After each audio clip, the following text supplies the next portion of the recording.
everybody. I'm Danny Otto. Welcome into an all-new episode of That Recap Show. Now, before we get into the episode, just want to issue major spoiler alert. We are going to be going over everything that happened in episodes 6, 7, and 8 of Your Friendly Neighborhood Spider-Man. So if you haven't watched those episodes yet, you may want to pause this video, head over to DisneyPlus, check out all 3 of those episodes, and then come back and enjoy the breakdown.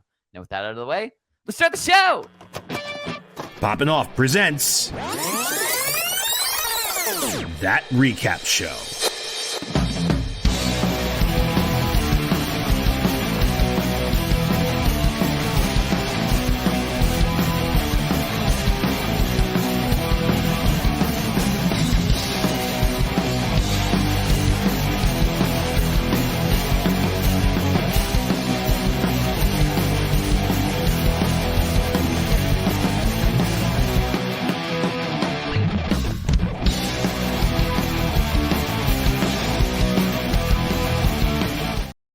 All right, join in with me to break down episodes 6, 7, and 8 of Your Friendly Neighborhood Spider-Man. It's Jon Rico.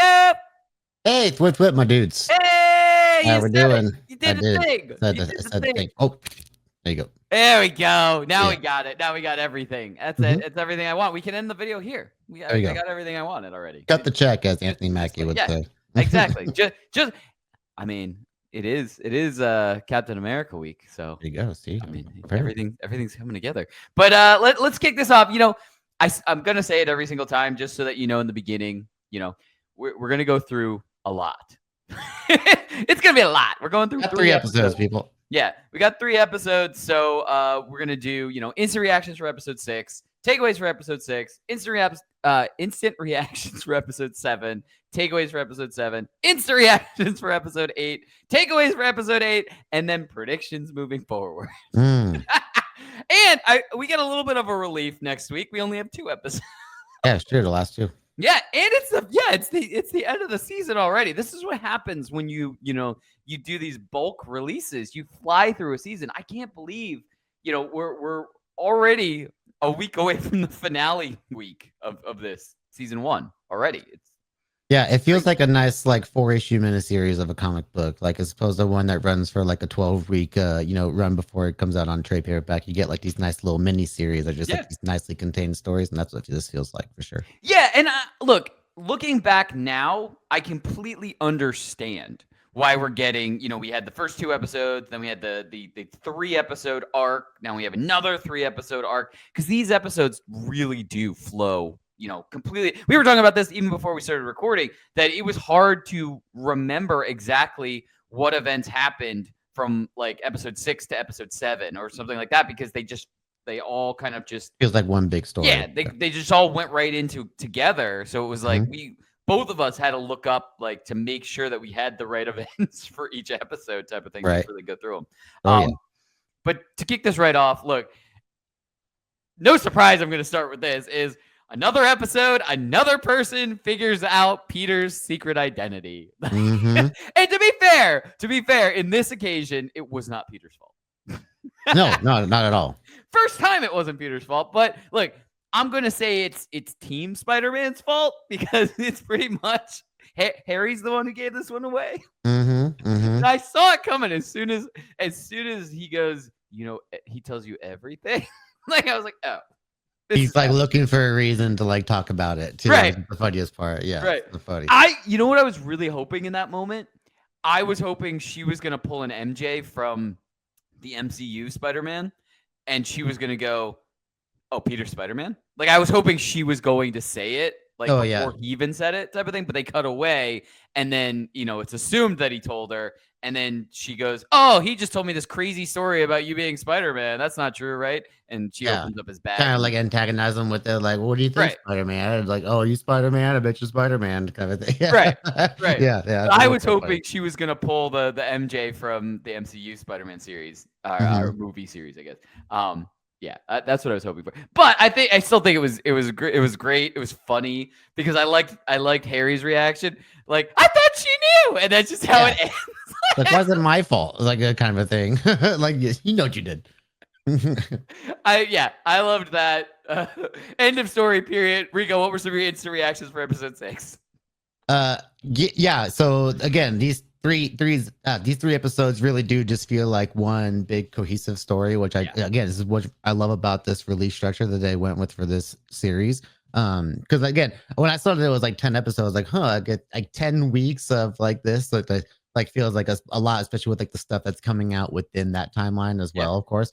But then when we got this like nice contained release schedule, I'm like, okay, I can mess around with this a little bit more too. Because we also got shows like Invincible going right now too, and I'm like, oh man, going back and forth between these two great animated series is really cool. But man, so this episode is called Duel with the Devil. So right away you're already like, oh, this has to be the one episode where we get our Daredevil cameo here, and of course we get it. And what I love about some of these cameos that we get, well, we'll talk about one later on too, but the way they incorporate the music that's associated with the character into the series is really cool. Like when we first see Daredevil for the first time, we get that.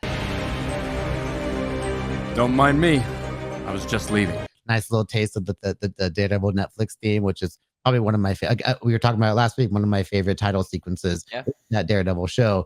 And again, getting to hear Charlie Cox as Daredevil is really great too. Actually, at first when he started talking, it seemed like he was doing something like a little bit different with the voice, but then later on, like as they were like kind of bantering more, I actually heard more of like the Matt Murdock Daredevil that we get from the Netflix show in that as well. I like that we kind of got that like two different sides of it. Of course, like one felt like a very different take on Matt at first, but it started slowly getting into the one that we knew and the appearances that we've seen before from him. But the fight is really awesome. Just the way, of course, the animation plays around with the fight, like the way it kind of goes from like 2D style forms of animation, but then it does like this cool little 3D effect with some of the fighting scenes. Is just really well done. And of course, having Daredevil be the one that kind of plants the seeds in Peter's head that Norman is probably not the person that he thinks he is just, I think it's again a great use of the banter between those two characters, like them going toe to toe while also having a conversation, just kind of both encapsulates what both characters are all about. So there's even some really great like little banter lines with Cheatham, like where Spider's like, oh, you saw that coming? He's like, not exactly, kind of a thing. Like, just kind of like if you know, you know, kind of a deal. It's just like that's just really well done. So yeah, that was just like a really great highlight of the episode for me. Yeah, I absolutely agree. I thought that was awesome, and it was exciting hearing, Charlie Cox, hearing his actual voice as, the character of Daredevil. Yeah, just made me even more excited for the new Daredevil series that's coming out. So close. Yeah, we're very close to that, and so it's just that's early March. Like that's pretty. I mean, but besides, corner. Yeah. Besides us recapping, the new Captain America movie, that's pretty much the next thing. Like that we will start recapping. So like, yeah, it's almost here. Like it's very close. I'm very excited. That just made me even more excied. Was just they do a really great job of transitioning these release schedules to like you don't have to wait too much longer for the next project to watch. Like if especially if you're soaking in all the TV shows that they do too. If you're just a movie person, then of course you're waiting a little bit of time here and there, but at least you got a little bit of like a palate cleanser to kind of keep yourself happy until the next big project comes. So yeah, I'm really excited for Daredevil. Yeah, me too. We want to get to some big takeaways for episode 6. Yeah. Awesome. All right, why don't you kick off big takeaways? Yeah, so there's some pretty interesting kind of like side stuff in this episode too. Of course, like the main part of it, of course, is probably the Daredevil cameo and just kind of like what that whole spectacle of it. But right before that, actually, we get Norman at like one of these kind of fancy dinners, kind of a thing, and we see him having an interaction with Thaddeus Ross, of course, Thunderbolt Ross. Still modeled a little bit more after the William Hurt version of him too, which I think is he's got the classic mustache that Thunderbolt Ross is known for having. I still wish Harrison Ford would have went with the mustache in that for the movie, but nonetheless, I just thought that interaction between those two characters, of course, was very interesting to watch because one is something that we haven't seen in live action yet, of course, just like an interaction between Thunderbolt Ross and Norman Osborn. And so but it also again shows the connections that he has within the U.S. government, whether it's the military or just any other form. Of course, we've seen some pictures of him shaking hands with Captain America at some point. So just kind of establishing just like the levels of pull that Norman has in the world. I think just it sets the stage for some like a bigger storytelling for his character too, because obviously in the comics, Norman it goes on to go as far as being the president of the United States at one point. So Right. I'd be very interested to see how they approach that going forward with the character. So yeah, I just really enjoyed that very much. Yeah, absolutely. And I mean, going almost exactly off of that is that conversation was, in and of itself, we could talk about that for like 20 minutes because the conversation was basically like it was about the Sokovia Accords, and basically Norman Osborn, kind of say, if you need any help, let me know. But then also he was like, hey, negotiating, like registering yeah. Spider-Man and stuff like that, as long as he can keep the identity. Like he was treating him like IP, basically.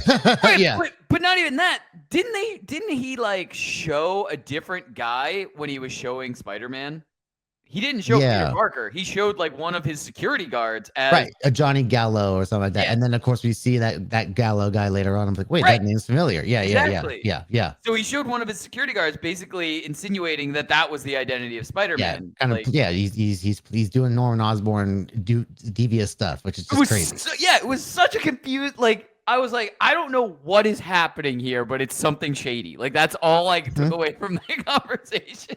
But yeah, I mean, that was like you said, that was kind of one of the bigger things that stood out in this episode. I mean, a lot of stuff happened, obviously, just like, a lot of stuff happens in every single one of these episodes. And we did have the through line of, Peter trying to bring Nico and Harry together, like as far as like making a friend circle and stuff like that. Doing a little hangout. Did you see one of the movies that they offered to watch was Tomb Buster, which was the movie from Moon Knight, of course, that he watched that inspired Steven, which I thought was like, oh my gosh, they're doing little subtle nods like that, which I always appreciate. It was it was Tomb Buster, and what was the one that Nico wanted? Because Nico I can't remember, but then he settles on Predator or something like that, right? Because the combination. Like, so you want an action movie, or Harry wants an action movie, Nico wants a slasher. Yeah. And so you know what? This is perfect. We'll watch Predator. Yeah. And they're like, perfect. Yeah. All right. But yeah, lots of stuff happened in this, and you know what's like? We both said it, but what's really cool is that is a story, like that's a storyline that's a through line for the entire 3 episodes. Like this group of trying to be like figure out how they can all be friends type of thing, like how they can fit together without having one feel left out, because that's literally how this starts. Is Peter saying, I don't want you to feel like the third wheel, because you're not, like you're gonna be in with us, like type of thing. So it's just interesting how they were doing that. But before, we get too far, would you like to do some instant reactions for episode 7? Sure, yeah. Awesome. All right, episode 7. I mean, I feel like we're ramping up to bigger and bigger things that I'm excited to talk about. Just like kind of moving further into this whole like 3 episode arc. It's just more and more stuff. But kicking it right off is just another kind of through line that kind of initially starts very, very small in episode 6, but kind of is more prevalent in episode 7. Is kind of it. I'm almost asking as a question, but I kind of already, we're already seeing it. Is, are we seeing the early stages of 2 separate friendships / potential relationships? And that being Nico and Harry, because some of that felt a little bit like flirting. And Peter and Pearl, which I think was, that was hinted at, from the beginning, episode 1, episode 2, where Peter was saying he had a crush on Pearl from the beginning, and then we meet Lonnie, and Lonnie ends up being a good guy, and then we're like, well, hopefully that doesn't work out. Like, hopefully, Lonnie and Pearl work out, because Lonnie's a good guy. Not an unsimilar dynamic to like when Flash and MJ and like the original Toby movies, I feel like, or something like that. Yeah, and so but on a different scale, of course, because Lonnie's actually nice to him. Right. But we're starting to see, I mean, obviously, we were already seeing kind of the cracks in the relationship between Pearl and Lonnie because of the situation that Lonnie's in. Yeah, and that's, I mean, it's a horrible situation. Yeah, he gets kicked out of the team in this one in episode 6. Yeah. Yeah, so kind of everything is kind of, crashing down on that relationship, and it's really not, it is Lonnie's fault, but it's not. It's what he's being put into. Type of thing, and it really sucks. But we're starting to see, Peter not swooping in any way, shape, or form or anything like that, but just being there, like, for her, because he's a friend of hers anyway, but also he's her lab partner now. So, we see other times where, I think it's episode 8 where we see, I don't want to get too far ahead of it, but I think that's in episode 8 where we see, Peter and Pearl working on a lab assignment, and Lonnie actually comes over, and it seems very because it's after the big fight in this one too. Yeah. Right. So, but anyway, before I get too far ahead of myself, it's just something that I found interesting. We're seeing kind of 2 different kind of potential relationships, whether it be, a deeper friendship or whether it be an actual like romantic relationship. We're seeing those starting to form on 2 different levels with different sets of characters. But Rio, what were some of your instant reactions for episode 7? Yeah, it's interesting. In episode 7, for sure, we're actually seeing kind of the building blocks of a friendship that could lead to a possible relationship in Nico and Harry, but also we're also seeing the foundations of a relationship breaking with Lonnie and Pearl too, because it's the whole scene where she actually kind of finds out where he's with the 110th Street gang too, and then it leads to her getting put into a really dangerous situation. So that's just not good for that whole relationship too. Yeah. So again, they do a really good job of doing kind of like these crossing trajectories of different storylines and how they kind of they don't necessarily cross paths, but you just get to see the ups of one and then the downs of the other. So I really enjoy how they set that kind of stuff up.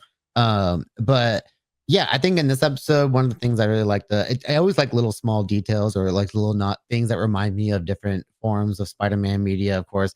And in this scene of where they're in the Norman's office, and they have the city map of all that, so that they're trying to deduce where Otto's location is based on like the elements and stuff that he was using, right? And then they figure that he's using gamma, so one of them that's pretty. That introduces the use of gamma into this world, right. This show and the storyline. And of course, we kind of get the first hint of it, of course, at the end of 6 when we see Scorpion in his armor for the first time. Right. And we see him kind of charging up. And I was like, oh, here we go. Like they're starting to cook with the gamma, literally. Yeah, I like that. But the whole layout of the city map to me reminded me immediately of, again, the 2018 Spider-Man video game, the PlayStation video games, of course, even the Spider-Man 2 that just came out not too long ago.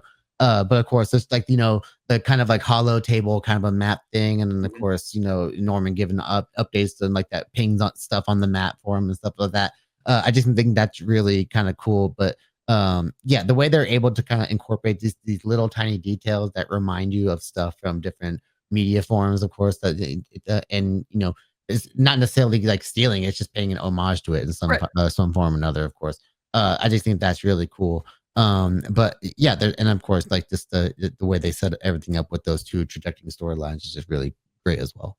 Yeah, and not not only that, where I totally got the video games vibes from that. I also got the video game vibes from when Norman puts the tracker like the icon image in Peter's suit, so he's able to like see it. That's 100% video game. That's so cool. There. But I really like that scene where they're trying to figure out, like what element like they could even try to track. I like having that scene in there because it again reminds us how smart Peter actually is. Yeah. Because I think, it was kind of already like, we know the character of Spider-Man. It's well established. Yeah, we know they this. Don't really harp on it too much in the series. Yeah, exactly. In this series, they've really kind of taken this where Norman's kind of, rolling out the red carpet, giving him different suits, giving him different tech, and doing all this stuff. And so it doesn't take away from the genius of Peter Parker as a person, but it's nice to have like a scene or 2 in there every once in a while that does show that without Spider-Man, without Spider-Man, Peter is still a very smart individual, just in general type of thing. So it's cool to have that just as a reminder every once in a while. Just sets things just back to he's a smart guy apart from Spider-Man. Like, and it's also that he's at an exceptionally smart school too, so it kind of normalizes him a little bit because like everyone around him is pretty gifted intelligently. So it's just like, here he is, a bunch of other smart people. He's just amongst his kind around the whole time. So like if he's usually if he's around like probably say I would say the more I wouldn't say common folk, but like just like more like like I would say public school level people Yeah. like myself like it would showcase how much smarter than he is than like the average person, I guess. So it's just like yeah, he's constantly like even Lonnie, like he's a gifted athlete, gifted student, stuff like that too. So they're all smart to a degree. So I just kind of like that it makes him feel more normal.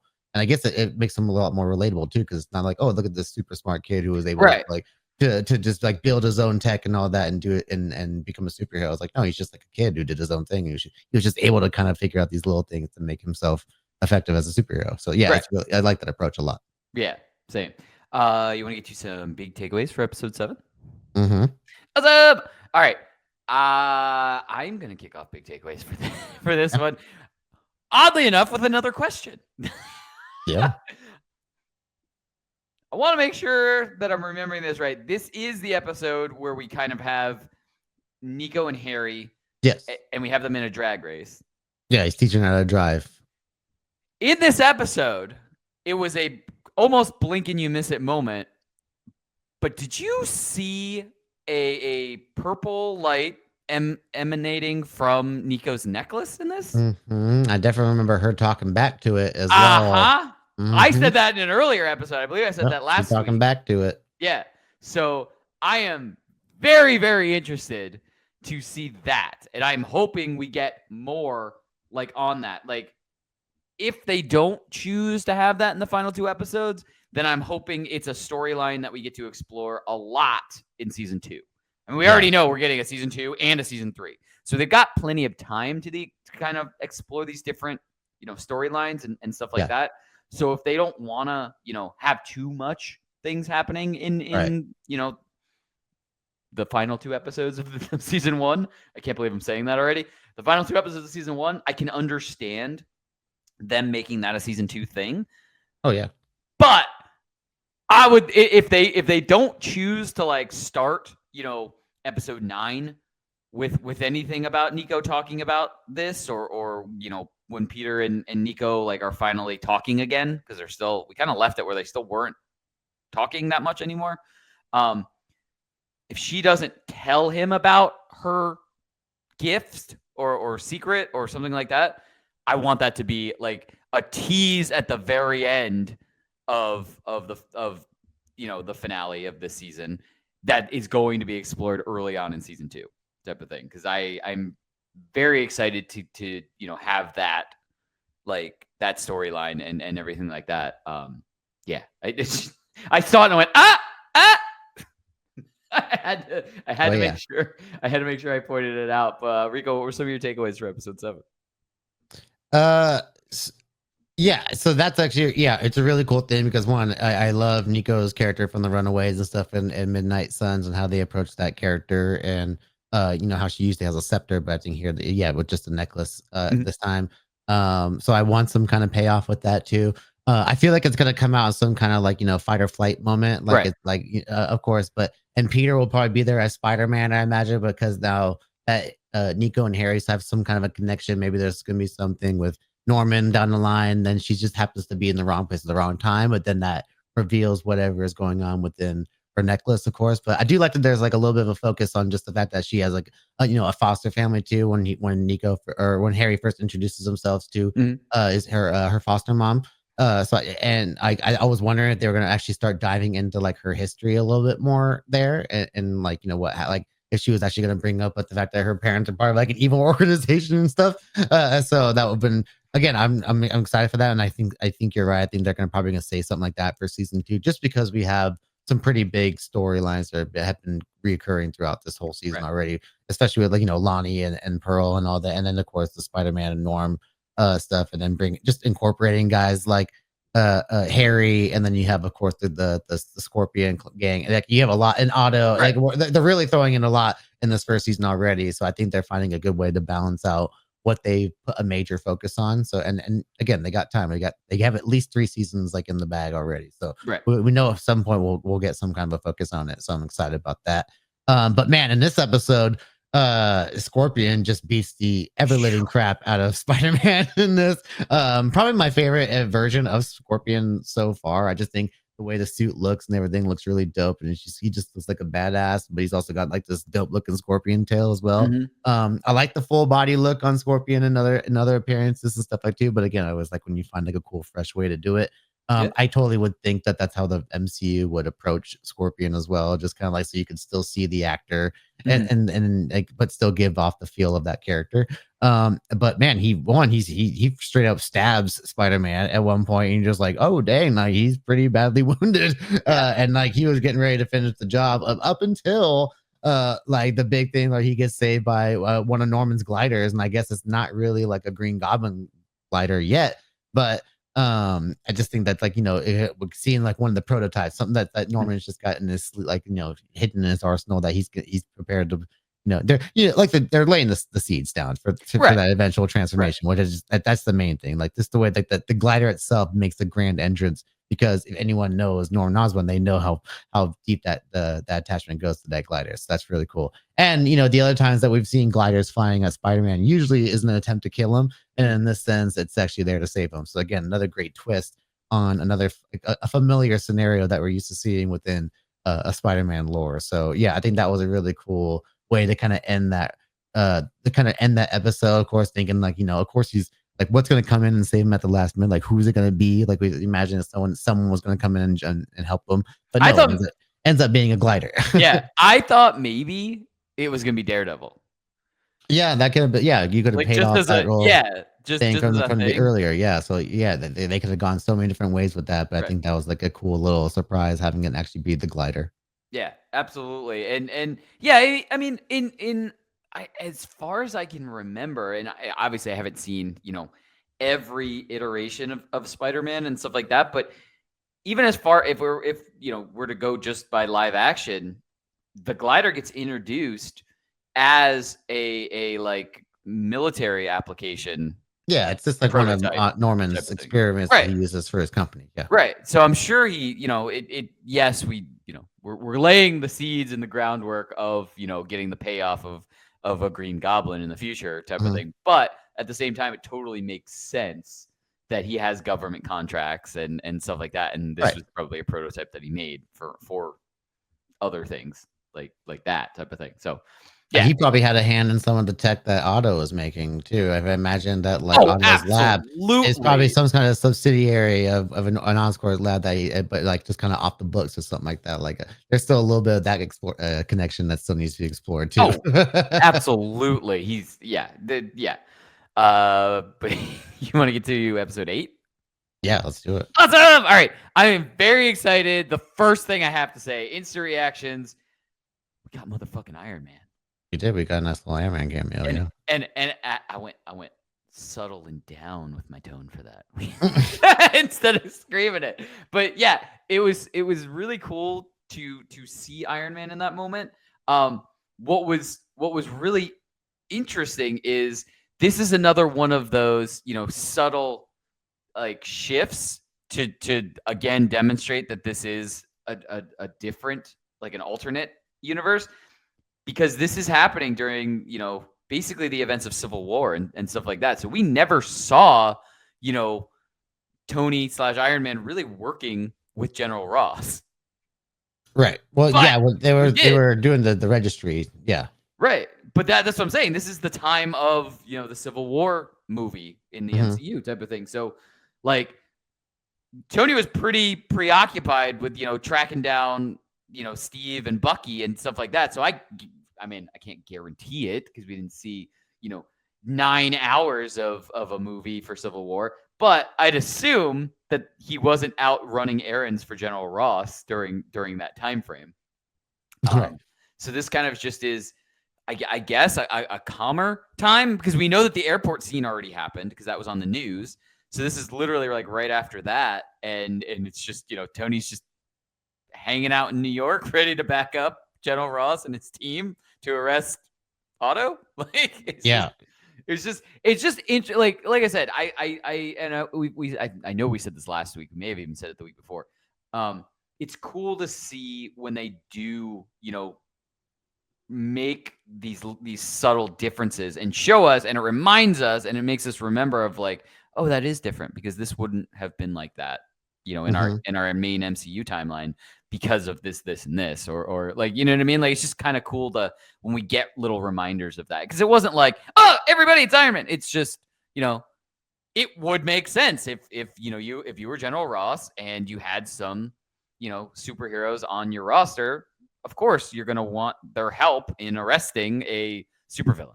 Absolutely. So yeah, it just makes sense in this universe for that. But yeah, it's just cool to see little subtle changes. But Rico, what were some of your instant reactions for episode 8?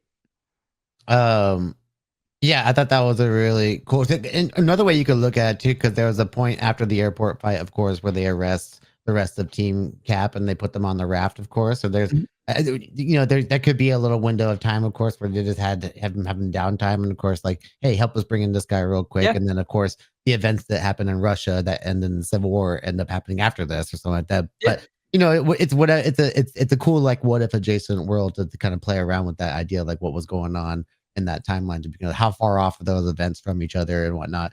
So yeah, that's really cool. But man, so I brought this up, I think, each time we recap it now, but of course I love the title sequences in this, but the end of the title sequence particularly, being some kind of homage to some kind of Spider-Man art from comics or some kind of other form in the past. In episode 6, I remember like it was kind of a shot of Peter kind of falling down, almost Daredevil like, the way they would draw a Daredevil cover or something like that to kind of like signify that Daredevil was going to be in the episode. So I thought that was really cool. I can't remember what the art for episode 7 was, unfortunately, but the one I liked the most was, of course, the art for the end of episode 8, which was an homage to the Spider-Man No More comic storyline, of course, which is, of course, the famous art of the Spider-Man suit in the trash, kind of peeking out of the trash can, and Peter walking off the distance behind it. We see it referenced most famously probably in Spider-Man 2, the Tobey Maguire one, when they do the exact same shot, verbatim. And it's just extremely well done. So I always like when it's just a really great storyline and an iconic image in Spider-Man comics in general. So I just thought that was a really cool, image to end that title sequence on, because it also kind of brings Spider-Man to like a cool little crossroads point in his journey as well. But then, and I like that, and it ends, the episode ends in a great way too. So it kind of all fits in that sense. But another thing I love in this episode is that we get a fair amount of references to Uncle Ben. In this episode as well. And I feel like the one thing that the MCU is kind of like pushed to the side when it comes to Tom Holland Spider-Man is kind of acknowledging the existence of Uncle Ben, just to kind of stay away from, I guess, like that like common trope, I guess. But I think it's important to kind of acknowledge that there was some kind of relationship between those two. I feel like I get the sense that maybe even like that, like this version of Spider-Man didn't really have a huge relationship with his Uncle Ben, because he probably lost him really early on as well. Right. It has just been Aunt May kind of like doing the kind of single mom thing for a long time. But yeah, I think that's like it's an important connection to Spider-Man's whole characters too. So I think like them kind of using Aunt May to kind of being like, what your Uncle Ben would have said here or something like that, because she knew, like, she knew Ben the most. I think that's an important thing that they had to establish, and I think I'm really glad that they acknowledge it more in this series, because I feel like, again, in the MCU, it's really like moving straight on to, because it's Marissa Tomei because she's beautiful, so it's like acknowledging how beautiful she is to Tony Stark, and then of course the whole relationship with Happy and all that. It's just like, but like, let's talk about Ben for a little bit. Like, we're having a Ben. So yeah, I just love myself some love for Ben Parker, and yeah, I'm glad that he got some little acknowledgement here. I think we even get like a photo of him at one point. He was on the refrigerator. Right. Yeah, they get the family photo of him too. So yeah, I just like it'd be kind of cool if we end up getting some like flashback scenes maybe at some point, like even like with May and Ben or something like that. I think that'd be pretty cool. Yeah, I totally agree. I mean, look, we've said it multiple times. We already know we're getting a season 2 into season 3, so we have the availability to have a couple minutes on a flashback or stuff like that. We have these kind of things that we can do and take the time to kind of build things out in both directions, past and like present / future type of thing. So it would be cool to a couple of small flashback scenes every once in a while. Oh yeah. You want to get to some big takeaways for episode 8? Let's do it. Why don't you kick off big takeaways? Yeah. Okay. So there is a lot to love in this episode, particularly. They really do jam pack a lot of stuff in there. The Iron Man cameo and stuff, and of course, like I said, the No More Comics reference in the beginning. But one of my favorite scenes in the entire episode, of course, is just the video call between Otto and Vincent, of course, where he's like, "You want me to bring you some soup? You haven't look like you haven't eaten in a while, and you just got like chips or something like that." He goes, "I won't deny like the request or whatever, but like I won't talk about you any further." And like just like their banter between those two is just super hilarious. And then also just finding out that Otto is really just kind of like a degenerate gamer at the same time. It's like, you're playing that game again, aren't you? And he's like, I'm farming XP. I'm farming XP. Yeah, I'm like, oh my god, that is one of the most relatable things I've ever heard in my life. It's so freaking funny, and it's honestly one of my favorite interpretations of Otto so far, because he's always, always done in like a serious way, or like even the Alfred Molina, of course, is like just a very endearing but also terrifying at the same time. But like this one is just straight up funny but also scary at the same time. But like they really emphasize him being like a kind of a funny dude also. Even in the PlayStation games, he's a little bit more bitter when it comes to the whole thing with Norman. Like he's bitter at Norman in this show, but like at least they play it off in a more funny way. Right. So I really enjoy that. And then of course just watching him take out a bunch of police officers while dancing to jazz music might have been like one of the funniest scenes of the entire series for me. I was just like, yeah, I want more of this. And like, like he doesn't have like the whole ox suit, but like he's got his arms like around the lab. They're doing like this whole booby traps and stuff like that. So I really, really enjoyed that sequence a lot. And then of course it's capped off nicely with the Iron Man cameo there too. So it's just like we got this really hilarious sequence that shows off how capable Otto Octavius is. And then of course we see him arrested by one of the men that he kind of envies / like is jealous of, which is even better. Yeah. I'm wondering if they're giving us this side of Otto. Like obviously, he's a scientist and he's kind of a criminal and stuff like that. But they're giving us this kind of humor and this kind of, almost like just like you said, a gamer, a relatable criminal character. Yeah. So that in the future, there is an event where he fuses with the arms. Oh, yeah. And we see a shift in personality type of thing. You know what I mean? Like you said with the Tobey Maguire Spider-Man with Alfred Molina, we saw a little bit of him pre-getting the arms attached, and then when they took over, good guy, very very nice presence and stuff like that.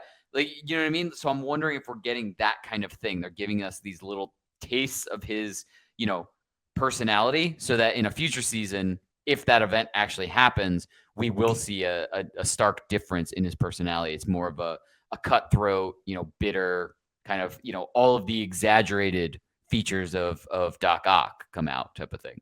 I'm wondering if we're going to get that, if that's going to be a thing that we're going to see in the future.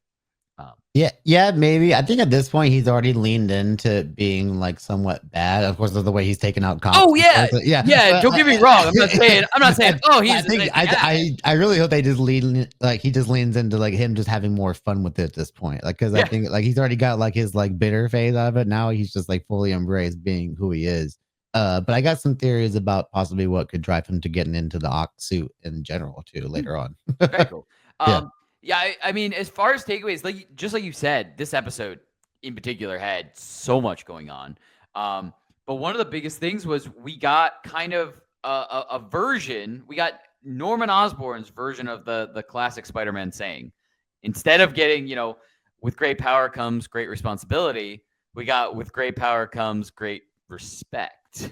So we kind of see how Norman Osborn's brain works a little bit more. Yeah. And this is classic Norman Osborn. Oh, yeah. This is not, oh, well, maybe Norman Osborn in this universe is a little bit kinder. No, this is, you should stop pulling your punches and you should start killing people. Basically, is what he was saying. Yeah, it's exactly what he was basically saying. And then on the flip of that, we get to see the difference in Norman Osborn and Harry Osborn, because we have another conversation where we get another Spider-Man saying, "Go get him, Tiger," which is really funny. We got the "Go get him, Tiger," but we get it from Harry Osborn. But before we get that saying, I just had I felt like it was important to bring up that two different Osborns, two different, common Spider-Man phrases. Both very different. But before we got that actual phrase, we had Harry saying that, like, my dad isn't Spider-Man. You're Spider-Man. So only you can decide, what Spider-Man stands for and what you think is the most important thing to do, type of thing, which is just it, having those two conversations in the same episode shows us immediately kind of the stark difference in personality between Norman Osborn and his son, Harry Osborn. Like, I really angel and devil on his shoulders, and exactly. Yeah. but it's just it's interesting to see that, because I really think, I was kind of on the side of, this series is giving us different glimpses at these, familiar characters and stuff. So maybe there's a chance where Norman Osborn, he might be a rough around the edges, but maybe we're not going to get the Green Goblin, storyline for Norman Osborn. Maybe something's going to happen and Harry's going to become the Goblin, type of thing.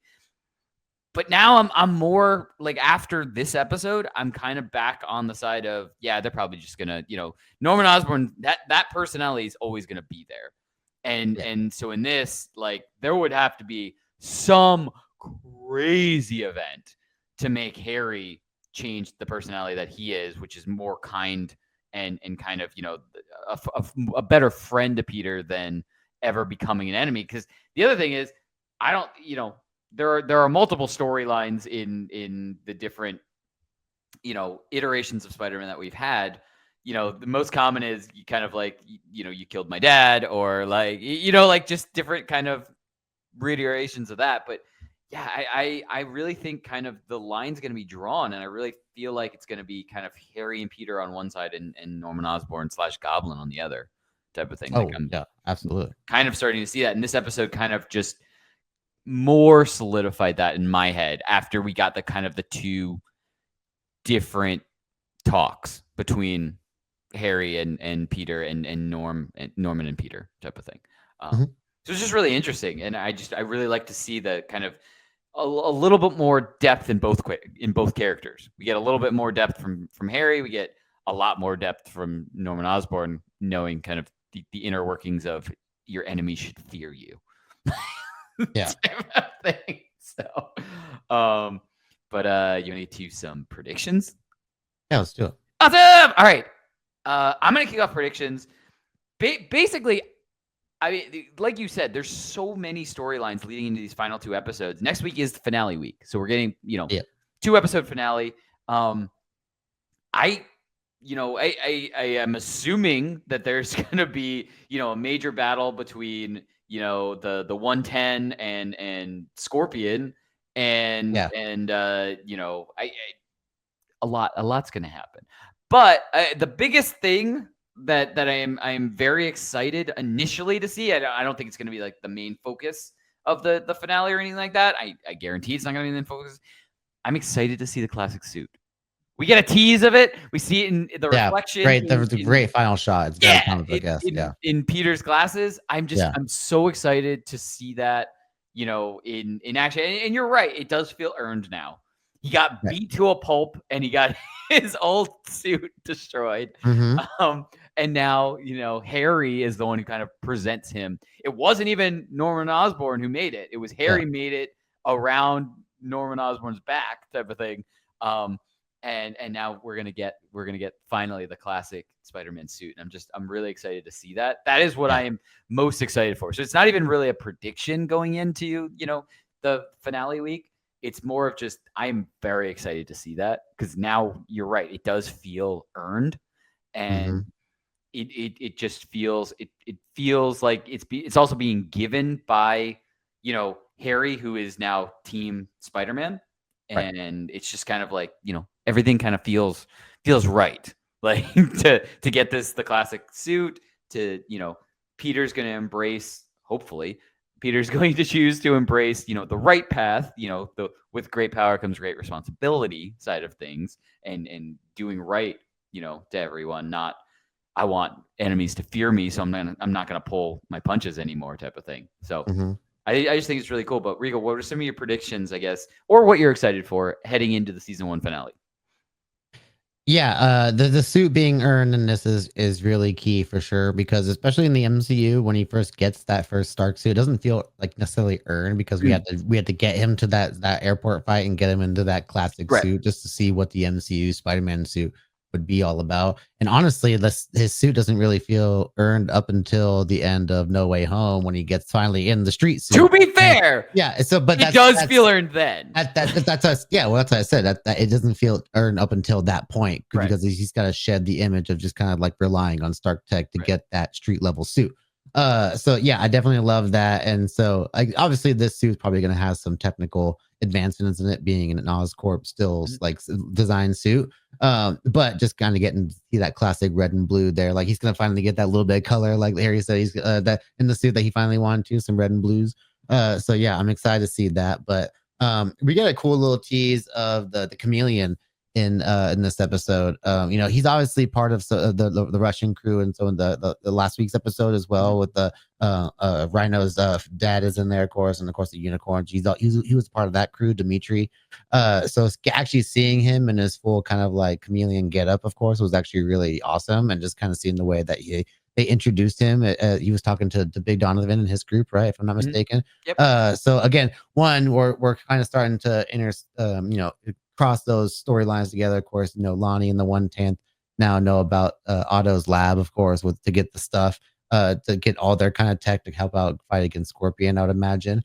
And then of course that's got to lead in. I gotta imagine that's going to lead into some kind of weird way where Norman's story with Otto is going to cross over, and like all these puzzle pieces are now formed into one big puzzle, and it's going to culminate in this 2-episode finale, which I'm really excited to see. But yeah, the chameleon himself is just a really fascinating character. Of course, his ability to kind of change his face and kind of work within like the worlds of like this kind of like crime world is really cool.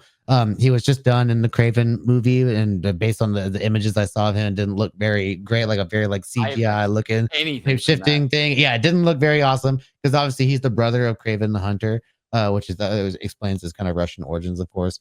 But I would like to see this character done properly in like an MCU form. Like, I like the way they handle him, of course, where like the instead of just having like this blank white face a la like Morph from X-Men, it's more just like just a white mask, and he's got his gloves on it. So like his ability to kind of keep his face concealed in that way is really cool. And I think it's someone that could actually be really well done in like a Daredevil type of show. Like, even though he is a Spider-Man villain, but like those two guys I think could share villains pretty easily, I would imagine. So like even if like a live action Spider-Man film, if we're starting off with some street level Spider-Man stuff and Spider-Man 4, the chameleon would be a pretty cool kind of like C villain, as far as like not like say like the A list, like the A villain or the B villain, but like a nice little like C crime, like one that starts off the movie, like him taking down the chameleon or something like that would be pretty cool. Yeah, I totally agree. And I mean, just like you said, there's so many storylines that are starting to intersect. I mean, as you were describing that, I'm remembering kind of the time frame. I don't know if Otto's lab, because I mean, we have Ross and Iron Man arresting Otto from his lab. So did they just leave everything there, and then maybe Otto's? They're probably going to take whatever they can from there, I'd imagine. Well, that's what I'm saying. Like, yeah, Otto's partner, and I forgot his name. Or I guess Vincent. Yeah. Vincent obviously was, made aware of all of this. He wasn't on site, type of thing. So maybe he's there at like post the arrest and everything like that, and maybe they meet up with him, and he goes, "All right, cool. I'll give you stuff, but what you're gonna do for me is you're gonna get Otto out of wherever they're holding him right now," type of thing. Like, you know what I mean? Like, there's so many different things that could potentially intersect in these 2 episodes that it's just really interesting to kind of think of the scenarios that could potentially start happening. Not only in the new seasons, but just in the next 2 episode finale, to kind of everything's coming to a head type of thing. So very interesting. Like, I'm very interested to kind of see how these next 2 episodes play out and where they're going to leave us for the end of season 1, because I don't know at this point. Yeah, right. They're obviously going to leave us on some sort of cliffhanger, because otherwise, why announce that we're gonna have 2 more seasons type of thing? Like I feel like there's gonna have to be some big cliffhanger that's gonna make us all really excited for the next season type of thing. At least excited enough that they were already renewed for seasons 2 and 3. Right. So. And I brought up the whole thing that could possibly lead to being Doc Ock, Otto being in the Doc Ock kind of like arms, using the arms from his lab and kind of integrating them into his own kind of a deal and doing his own thing. It's because we get a moment, I can't remember which episode, where Peter's back at Oscorp and they have a bunch of animals being like brought in. So it's like, are we doing like a zoo thing or something like that? Yeah. And a lot of Spider-Man villains have animal themes and they're not necessarily like animal tech suits. They're actually more like animal genetics, like formation. Like the Rhino suit is like really more of like a genetic suit, not necessarily just like a mech suit like they did in like the Amazing Spider-Man 2 or something like that. But maybe, of course, the whole reason that Norman wants to get rid of Otto to begin with is because like that's probably like one of his secret labs that Otto is running. And he's like, okay, I want to get rid of all this stuff and move into like, using animal genetics to kind of like work on that kind of science stuff. And of course, that could, again, like you said, drive Otto's bitterness to a new level. And then he ends up just saying like, well, okay, this tech stuff is going to be my deal. And then he uses like the Otto arms for himself. I could totally see that being like a full story arc right there that kind of leads us into season 2. Yeah, I mean that, and we definitely had a shot of Dr. Connors looking at the animals. That's also the big thing. The fact we had a shot of using those for Connors and the arms, like that was also not like, again, going back to all the different animal themed villains. Yeah, Connors like really the big one there, but we can use that to create the Rhino suit. We could use that to create so many different villains just off of that little story nugget alone. Yeah, absolutely. But yeah, I cannot wait. I can't believe we're already at, season 1 finale week next week. Yeah. Very exciting. But as we always say, that's what we think. Let us know in the comments below. What did you think of episodes 6, 7, and 8? And what are you hoping to see in the final 2 episodes of season 1? And, the sky's the limit. What are you excited to hopefully explore in seasons 2 and 3 of this series? There are no wrong answers. Hopefully, we get even more than that, because it's really going to be a lot of fun to kind of, just explore this universe, explore the, any Spider-Man villain that we can think of and hero, I guess, moving forward. And as always, don't forget to like, subscribe, and turn on notifications to hear about all of our latest audio and video podcast releases. Bye, everybody! Poppin' Off presents That Recap Show.